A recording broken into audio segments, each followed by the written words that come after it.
Malawak po ang kaulapang dala ng Bagyong Christine. Sa mga susunod na oras ay direkto pong maapektuhan ng sabing bagyo ang Quezon Province, Bicol Region at ang Eastern Visayas. Sa ngayon, nakataas po hanggang alas 8 ng umaga ang yellow rainfall warning sa Laguna, Batangas, Rizal at ilang bahagi po ng Quezon. Posible po ang pagbaha sa gitna ng masamang panahon.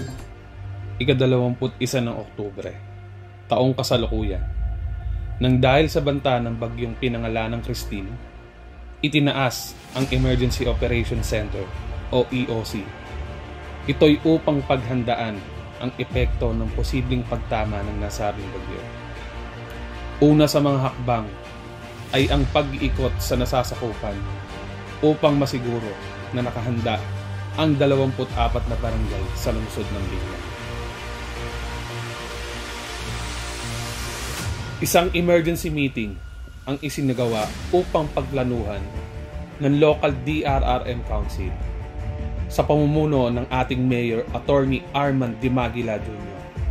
at ni Vice Mayor Angelo Jel Alonte, kasama si Congresswoman Marlene Len Alonte Naguiat, ang mga hakbang upang mas mapaghandaan ang banta ng Bagyong Christine.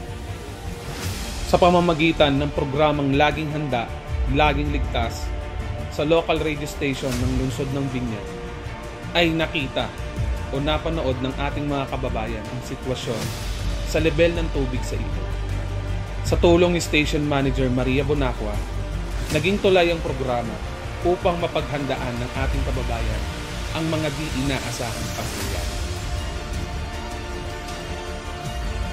Isa-isang inilatag ang mga hakbang para sa mas epektibong pag-aksyon sa gitna ng malakas na ulan at hagupit ng malakas na hangin.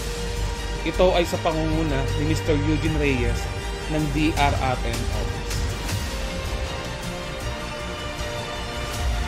Sa kabila ng hagupit ng bagyo, isang sunog ang sumiklab sa Laguna Bel Air 3, Barangay Loma, na agad namang naapula ng mga kawani ng Bureau of Fire Protection, Binyan City Fire Auxiliary Unit at ng Barangay Fire Volunteers. Hinati ang mga kawani sa 4 na grupo na tututok sa ilang kritikal na lugar. Dala ang kanya-kanyang kasanayan sa pagresponde sa iba't ibang kalamidad.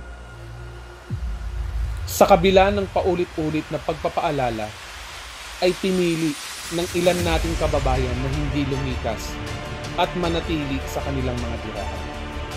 Gayunpaman, dahil sa banta ng mataas na tubig baha at malakas na pag-ulan, ay agad na lumabas ang 3 sa 4 na grupo. Ito ay upang simulan ang pagpapaligas. Sa pinagsamang puwersa ng PNP, BFP, barangay at ilang volunteers mula sa Rizal Philippines at Tao Gamit, tinutukan ng 3 grupo ang mga lugar kung saan ay may naiulat na humihingi ng tulong, partikular sa mga mababang lugar at may ulat na lagpas tao baha. Hindi naging madali ang pagresponde sa mga na-stranded sa kanilang mga tirahan dahil ito sa malakas na agos ng tubig baha. Ang ika-4 na grupo ang nagsilbing suporta sa 3 grupo. Personal naman na sumama sa pag-iikot sa mga apektadong lugar sina Mayor Armand Dimagila at Vice Mayor Jel Alonte. Ito ay upang mas matugunan ang mga pangangailangan ng mga apektado ng pag-ulan at pagbaha. Naging saksi ang mga namumuno ng lungsod sa panganib na hinaharap hindi lamang ng mga apektado ng pagbaha, maging ang pagtataya ng sariling buhay ng ating mga lingkod bayani upang tugunan ang tawag ng tungkulin. Hindi natatapos dito ang serbisyo ng ating local DRRM Council. Dahil matapos ang sakuna na dulot ng Bagyong Christine, agad naman nagsagawa ng clearing operation ang DRRM sa ilang lugar. Nakita rin natin ang pagtutulungan ng miyembro ng barangay upang mas mapabilis ang paglilinis sa nasasakupan.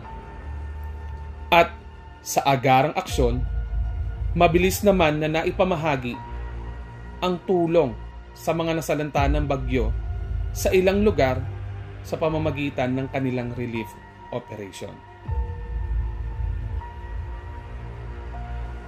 Sa kabuuan, mahigit 6,000 individual ang nailikas ng ligtas sa oras ng pananalasa ng bagyo. Sa mga kritikal na oras na tayo ay sinusubok ng panahon, dito natin napapatunayan ng pagkakaisa at tibay ng pamayanan. Sa awa ng Panginoong may kapal, babangon tayong muli, Binya Nelson.